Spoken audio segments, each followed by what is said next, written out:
it was your idea for the elimination for the yes. Yeah. Shane's the one that told me. So I've always said that it was Shane and your idea. Son of a. That's so. So this is 2 days in a row of Shane McMahon's name being brought up. Wow. So. No, so I remember it clearly. So I got there and found out, okay, because I was American Badass at that time, and they were trying to change me heel. They were trying to turn me heel, which was like pissing up a rope. I was at that point where people weren't going to really buy it. No. So I was like, okay, what are we doing? And it wasn't, back then it wasn't really like it is now, where it's planned out. Everything was. It was like the day of, and I said, all right, what's my plan? What's the plan for me? Mm-hmm. We're gonna give you a lot of some eliminations, and then such and such is gonna eliminate you. Like, okay. Hold up. So who was the original person that was going to eliminate you? It was just somebody on the card. Yeah, it was somebody else, and I was like, hey, what do y'all think about this? And I said, no one sees this coming. Nobody. I said, what if I'm cleaning house, doing boom, boom, boom, and I said the kid comes in and drop kicks me in the back, whatever, and he eliminates me, and everybody's looking at me like, are you crazy? Serious? Are you crazy? Yeah. Are you? And not even are you crazy, because it was a great idea, but they're like, you're volunteering to get eliminated by somebody that's it's on the comeuppance, right? He's trying to come up, and I'm like, how awesome will that be? And then once he eliminates me, now, as trying to become a heel, he's got that on his resume. And now I can be that heel, because he just the one person that should never have eliminated me, and now he's got to pay the piper. Yep. And everybody's just like, they were shocked. The fact I never knew it came up. I didn't know that it was an idea day of. Oh yeah. But do you remember what happened when I got to the arena? Because they flew me, because they literally, Les Thatcher told me, go to the airport. You're going to Atlanta. I had no. I thought, okay, they're gonna have the tough enough kid in the Rumble, ceremonially come out, whoop, over the top rope it would be. I thought that's all it would be. And do you remember when I get there, and it's like 3 o'clock, so I'm already late, and I come find you and Shane at the ring apron, and Shane starts breaking it down to me. Mm-hmm. And Shane says, Taker's going to clean house. He's going to get rid of the Hardys and Lita. He's going to, get rid of Lita, and it's going to be just you and him. And you're going to hit him with that drop kick in the back, and you're going to eliminate Taker. And you, deadpan, looked down at me and went, "Can I cuss on here?" Yeah. Oh, absolutely. You looked at, you went, "What the f?" And I'm not kidding.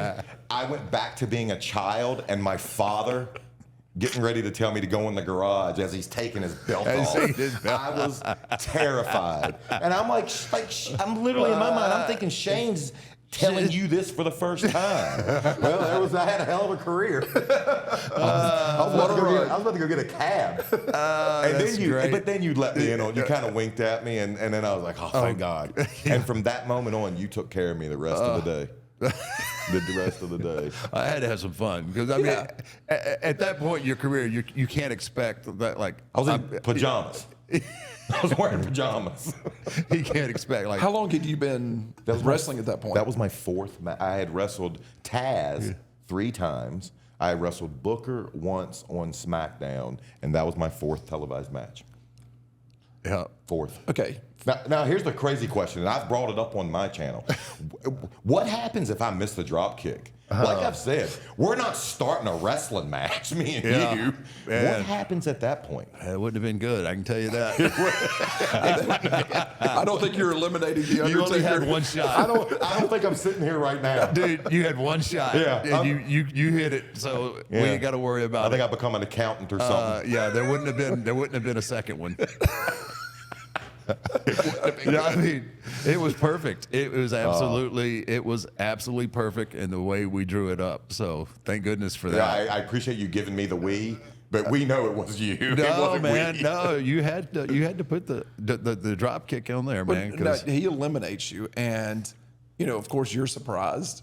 And you turn around, you look, and you're in the ring, maybe more surprised at the look on your face. That was the money. That's the money right there. Everything from that point on is that, like, he comes back in the ring, and I didn't know if I kicked him too hard, like, because he's menacing when he when he turns it on, and you see me kind of scared. Well, that's not me being a good actor. I was like, oh.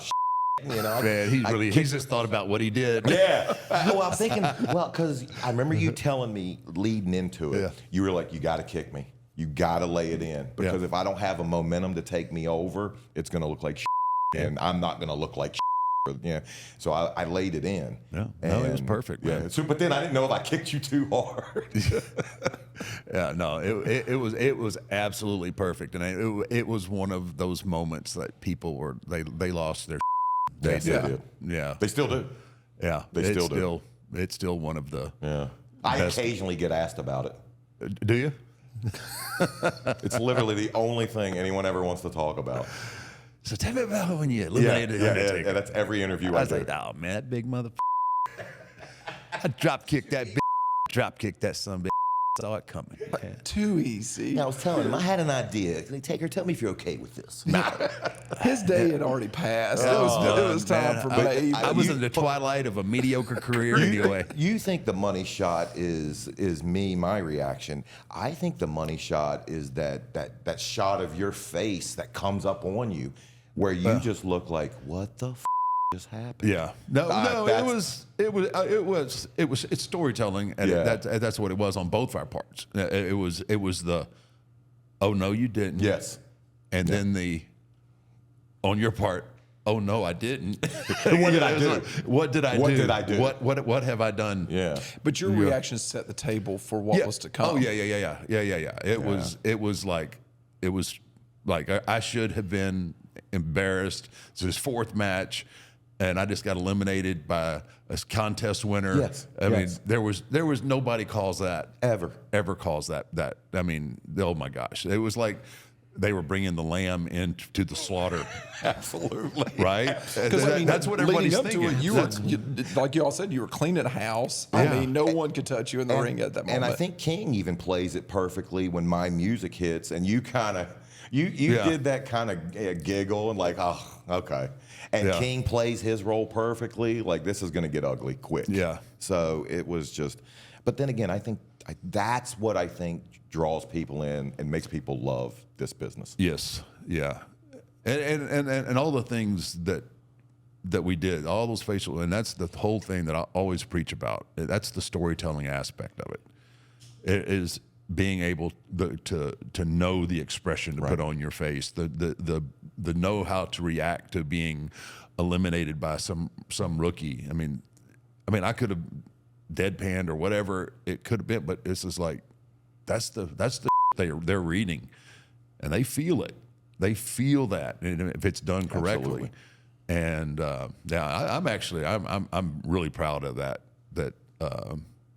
works so well. I love the fact of now knowing that it was your idea. I'm going to call Shane, man. Moving forward, I will correct myself whenever I get asked about it. When the Uber guy asked me about it on the way home, it was Taker. Hey, are you that guy that eliminated?